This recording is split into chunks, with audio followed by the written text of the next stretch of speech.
Now, over 13,000 residents in Ethiopia's capital, Addis Ababa, set to lose their apartments after directive by the city's mayor. Now, earlier we were joined by Michael Araje, an economic analyst, for more on this. In 2013, the Commercial Bank of Ethiopia signed a binding agreement with urban home dreamers, in which customers would deposit a certain amount of money under a housing program called 4060, and customers will be ranked based on the percentage of installment that they deposit and the date on which they deposited the money. That is in the order of precedence. And according to their agreement in 2013, they were supposed to get the apartment in a year or max 2.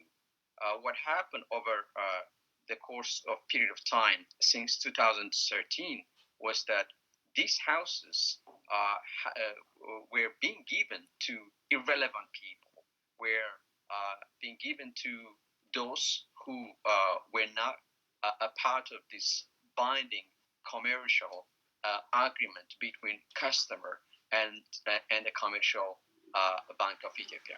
And to get matters worse, the government, through a mayor, which was enforced to the charter city of Addis Ababa, illegally changed the scheme, the contract between the bank and the customers, and says from now onwards, we are just going to get anybody to sign up for this scheme, and then we are just going to put everyone to draw on it. Imagine those who deposited their money in 2030, they invested their money in 2030, and they put themselves on a key, and they were supposed to apartment. Yeah, and that's the conversation there, Mikhail. What's the financial implications for the people who deposited their money, and who is liable for these financial constraints? That's a very good question. For example, I have a friend who just deposited, for example, the money when this enforced mayor promulgated this illegal decree, and after the draw, he made money. I mean, he got apartment, he just like that. And I know teachers who invested in 2030 who could have invested their money on, let's say, taxi or other business and harvest on their investment, but they lost it. So I think the Commercial Bank of Ethiopia, with which the customers have this binding agreement, which no any other authority can interfere with, is liable. And then second, again, a couple of days ago, the who is also enforced gave 30,000 condominiums, flats, legally protected apartments to irrelevant people coming from another regional state.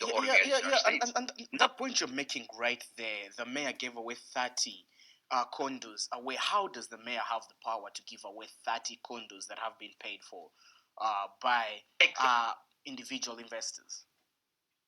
Exactly. That's what the lawyers are saying right now, and they're right now actually they are gearing up to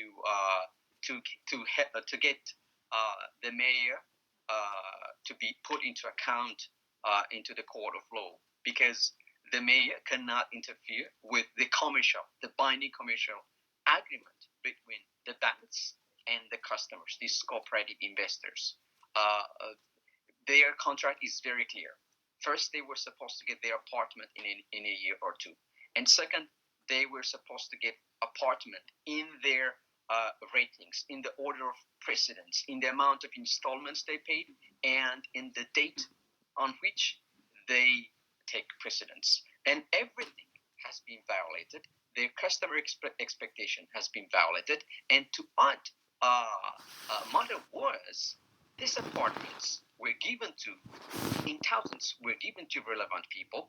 These apartments were put into draw up for people who have not even saved, people who just a week before the draw deposited the money, and they say they have won a draw, and they have put this in court, and now people are waiting for the court to take on this case, but the court is saying we have COVID, we are not going to process this case, and the apartments are getting transferred at this moment.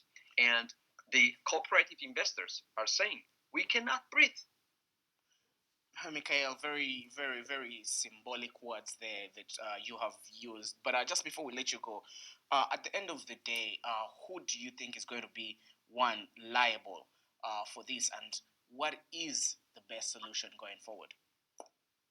That's a very good question, Arnold.